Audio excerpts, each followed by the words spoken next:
Hey, I'm back with another video on Project Electrolyte. In this episode, I will be detailing some of the parts. I have put together a spreadsheet with links and prices to the majority of the EV parts that were used to build this car. There's a link in the description below. You can click on this spreadsheet. It will have clickable links and you can go to the actual website where I bought the parts, check the latest and greatest pricing and availability. And I also have a list in my link tree. This has more of the finer details. It also has a link to my Thingiverse. So some of the parts I have designed and printed or CNC cut, I will be uploading them all to the Thingiverse, starting with the zip clamp.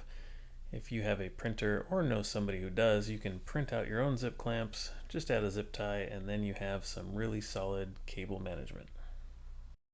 Now before I get to the detail on the parts, I just have to talk about this car a little bit.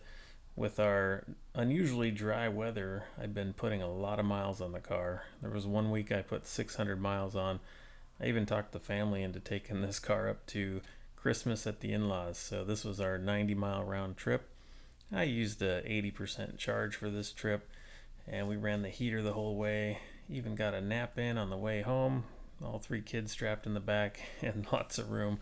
We had a great time. Now at 80% charge, I'm easily getting 200 miles. I have bumped it up to 90% now just to do some testing, but I'm finding every excuse I can to go drive, whether it's going to Home Depot, over to Costco, the grocery store, whatever it is. Now when I get home, I just plug the car in and go about my day. When I come back out to go somewhere, the car is charged up, whether that's overnight or just a few hours later. In my circles where I drive, I have more than enough range, so this has just become my go-to driver. I've always said that life's too short to drive boring cars, and I put a lot of work in this one, so I'm out here enjoying it now. I've had a few comments of people noticing it in parking lots and various places, and they'll comment on TikTok or Instagram, which is a lot of fun.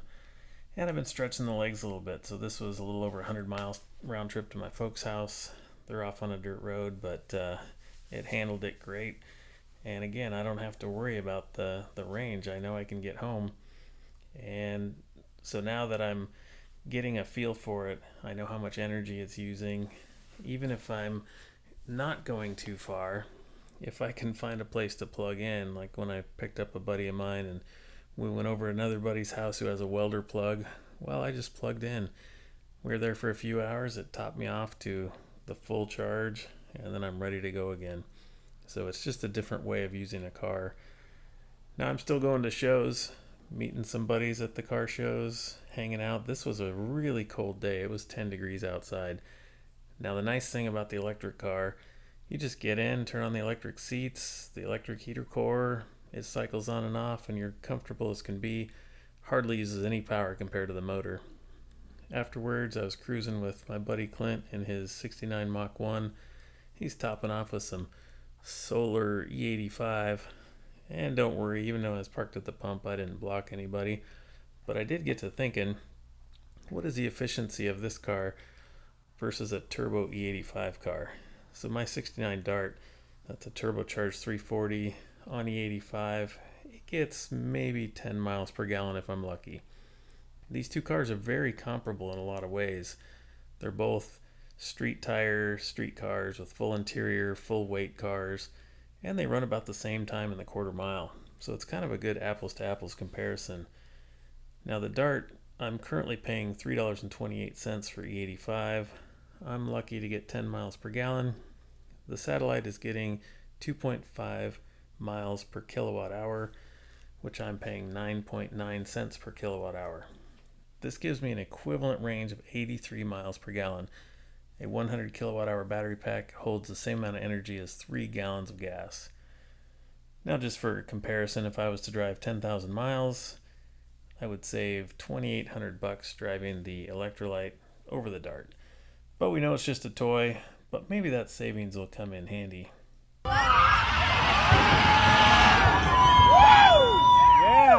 Maybe some of that savings will help me afford some tires. Now getting into the project, knowing what car you're going to build is a big part of deciding what parts you're going to need. Now I knew I would build a satellite. This is a car I've wanted to build for quite some time. Nothing wrong with the original satellites. They just didn't quite have the look and the power that I was going for. But they did have some creature comforts like the factory air conditioning. So when I found this one on Craigslist, it was perfect because the paint and body was excellent. The rest of the car needed to be gone through, however. The whole underside, the engine, the interior, everything else. Now I had a vision in mind. I wanted a low stance, big tires, pro touring, looking pretty aggressive, but I wanted it to be a street car also with a full factory reproduction interior. This would have been a good time to do a cage if I was going to go that route, but with the parts available and the look and style I wanted, just ordering the factory parts was a good way to go, and then I could integrate the EV parts with the new interior, having that plan in advance. Now another part of the plan is taking it to cruises and car shows, and every old car, you got to pop the hood. What's it got under the hood? So I wanted something, it didn't have to look like an engine. I wanted it to look like the EV parts, but I had in mind that I wanted it to be intriguing and start conversations. The original suspension wasn't going to work for my needs because I needed to build something custom not only to cradle the battery boxes, but I wanted a lower stance with adjustable suspension just to get the look and performance that I wanted. So here's the list of parts I used. Again, you can click the link in the description below to get to this spreadsheet, and then you can go to all the individual parts. Now I went to Stealth EV because I had seen some of the builds they have done in the past, and I know that they have experience with these parts. They test the parts before they ship them out. They will build you a package to fit your project. So in my case, I wanted the motor, but I also wanted limited slip differential. I also wanted the entire subframe. Now some cars you can't fit the subframe. The Tesla Model S is a very wide car. In my case it worked out with the right wheel offset, but you might just start with only the motor and then adapt it to your existing suspension, or maybe build something completely custom. When I was able to mount this in the car, it fit almost as good as I could have hoped. Very easy to mount. You can see that video. I did that a while back. I just had to reinforce the frame, and I added some strut rods for some more support. But this will be individual to every car you build. Now the controller, if you buy a package, it might come with a controller. If you already have a motor, you can go and get your own controller. I'm using the EV Controls T2C. It wires and integrates into the car and into the motor. It's kind of the bridge between the two, and it's a really good solution. Another big decision for your project is what battery to use. Now there are a number of different batteries. Once you've decided what motor, you know the voltage you need. In this case, 400 volt battery pack. I decided to go with the Tesla 100 kilowatt hour pack. This gives me a balance of lots of range and enough power for the motor.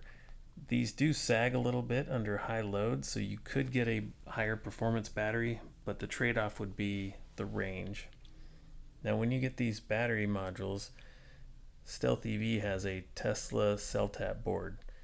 This is a really cool part because once you pull out the Tesla battery management boards, now you can just tap directly into all of the cells so that the Orion BMS can not only balance but monitor every cell voltage as well as the thermistors. There's 2 thermistors in each module. So this is a great solution. If you buy these from Stealth, they will already be installed, or if you already have battery modules, you can just buy the cell tap boards individually. Another really good part are these nickel plated copper bus bars or jumper bars. This is a upper negative, lower positive bar, so that when you stack the Tesla battery modules, you can install this bar as you go and it will wire them all in series. So in my case I had a stack of 6 which are actually on edge, and this wired them all in series, so I just had to do a cable from the negative to the last positive to link the rest of the batteries together. Now on the cooling side, you're kind of on your own. You'll have to come up with a manifold of some sort that fits fits your box in your car. I have 3 boxes. They all have different manifolds. The one thing that's nice though is you can go to McMaster-Carr and they have a whole variety of fittings. They also have the bolts and the conical washers, lock washers, that will help you bolt all of these together. So you can screenshot that page for all those parts. Now, just regular 3/4 inch heater hose will work for a number of things, everything from the motor cooling to the batteries, the Tesla pumps, the heater, the chiller. They're all 3/4 inch fittings. So a good quality heater hose with clamps is really all you need. You can also do hard lines down long runs if you wish to. Here's a 3-way valve, another used Tesla part from Stealth, all tested. And I got a heater as well. The heater is great for cold weather, or if you're going to race, you can preheat the batteries just the same way that Tesla does. Now, getting all the routing of the plumbing done, that's going to be every individual project. You just have to think it through, think the way the fluid will be flowing. If you're going to do any supercharging, fast DC charging, having a chiller in the battery loop is also important. And then once everything is wired together, plumbed together, it's time to fill it up with coolant. You got to make sure you use the right coolant, and that would be Xerox. This is the G48. Get the 50-50 mix. It's all ready to go, and you just pour it in. You can buy it by the case from Amazon. Now on the low volt side, all of those pumps and the 3-way valve and the chiller and the heater, that's all controlled through my Holley Race Pack Smart Wire. This is a Logic PDU. Not only does it do the power output, but you can program it with temp sensors and all kinds of other features. Highly recommend it. I got mine unterminated, so you can just add wires. I love AC/DC wire on eBay. Really high quality wire, good selection, all different gauges and colors. Check them out. If you're doing any connections or terminals, I love Deutsch connectors. Expensive, but you can get a whole kit with the crimper. Really nice set. Now, another major component is a charger. This charger from Stealth EV is a charger and a DC-DC converter, so that will keep your 12-volt battery charged. This is liquid cooled, so it'll be in the same cooling loop as the batteries, also 3/4 inch fittings, and it talks over CAN bus to the Orion BMS. It's designed to work with the Orion. Now, you select your features. When you buy an Orion kit, you're going to have some of the leads will be terminated, but you'll have to wire the rest to the other components. So this has a Wi-Fi board so you can monitor charging. It also has a thermistor expansion module. Has a lot of common wiring, so mounting the components where you know they're going to be first is a good idea. Then you can wire them all together. When you're making the different terminals for the connectors, you want a good quality ratcheting crimper, because some of these are really small, and so you kind of ratchet the terminal in, get your wire just right, crimp it down, test that crimp. You want every one of these perfect, because once they're all installed, they're going to be hard to get to and troubleshoot. It is a lot of wiring in the BMS, but you'll get this harness in the kit. You'll also get the current sensors. I'm running more than 1,000 amps, so I've got 2 wires in parallel with 2 sensors, and they add that current together. Now, there are some other add-ons you can do with the BMS. I added an OBD2 port. This is per the instructions in the Orion manual, and you can add a Bluetooth dongle. Now all of the data from the Orion can be sent over Bluetooth to a tablet with the Torque app, or even the phone. So you download the Torque app. If you can get the Pro for, I think it's about $5, and now all of the Orion parameters go right to the tablet, whether you make that your dash like I did, or if you just want to monitor it external. Here's a page with all 96 battery cells. Now, the Orion BMS is pretty amazing, and their website is even more amazing. If you go to the products, they have a bunch of downloadable manuals, and this is a great way to learn about EVs. They have so much information on this website, and if you go to the app notes link, it's just a whole bunch of extras. It talks about all kinds of different chargers, whether you're going to use Tesla batteries, how you're going to wire the batteries. Really good resource. You can get a whole education there. Now you're going to need some tools other than the crimper, the small crimpers. You're going to want some hydraulic crimpers. Go with high quality connectors. These are copper, but they're coated so they're not going to corrode on you. I crimped a couple. I even cut them open to make sure my crimp was what it should be. Once you know you got it right, hit it with some heat shrink tubing. Get the high quality thick stuff with the glue. All these little things make a big difference in the end. Every connection needs to have this conductive grease. This is actually silver grease. And one tube, it's a little pricey, but it'll last the whole project. Now there's other components such as maintenance switch. This switch you'll want to place in between the battery boxes, somewhere in the middle of the loop, so you can cut the voltage down between boxes. You're going to need contactors. The contactor will be not only for the motor but for some accessories. A smaller contactor or relay will be for the pre-charge. That will pre-charge through a resistor to slow charge the drive unit and the air conditioning compressor prior to giving it the full voltage.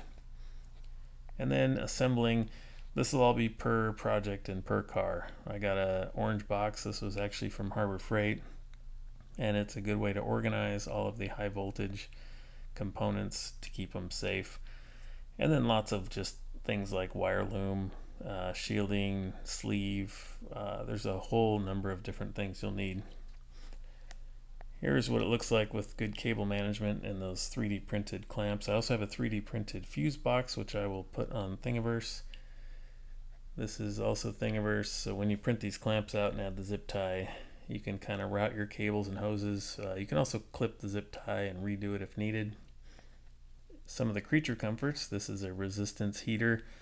You can get these eBay or Stealth EV, and look at the sizes. I found that the smart car size from Stealth, it actually fit in my heater core just perfect. So it went in, nice factory appearing install. Next I wanted AC. This actually a friend of mine imported a couple of these from China. That was the best price we could get. It is a Benling compressor, and there were some associated fittings I had to find. Nice thing about the electric compressor is you can mount it anywhere. So this one is in the rear of the car near the wiring. All of these accessories need to have their own fuse, so you can get these fuse holders, and they mount to a DIN rail. So since you need a number of them, having them mounted all together is really nice. You also need more contactors to run these accessories. So the heater, the battery heater, the air conditioner, they all have high voltage contactors. And then once you wire them all up, keeping it as organized as possible. I did CNC cut that contactor rack, so I'll put that on Thingiverse as well. You can see the row of DIN mounted fuse holders. Then there are lots of other accessories that you'll need to finish out the air conditioning, such as this dryer from Vintage Air. Has a trinary switch, all the other connectors and terminals and small heat shrink and big heat shrink and labels and all those things. I've got a number of links on the link tree. You can kind of just browse through. When I put my wireless dash together with wireless charging, I found some adapters to convert a tablet to wireless charging, and then I took a regular wireless charger, took it apart, and put that in the dash as well. Now every install will be different, but there are some great universal parts such as this relay and fuse block. It's kind of nice. You can have more than one of these. Just make it fit your project. Now thanks for watching my video. If you want more Project Electrollite, go check out Rich Rebuilds. He did a video, link below. I actually let him and Steven both drive the car. You can hear their impressions. And then also I did an interview for Holley High Voltage. A little more detail about the car in both these videos. If there's things I haven't covered in my own, you might pick up a little bit more there. I really appreciate you watching and following along. Please hit me up if you have more questions or want more details on the spreadsheet. I can update that. Just hit me in the comments. Got some big plans, maybe a Ford Torino project coming up, and lots of things coming up the next couple months. We'll see you next time.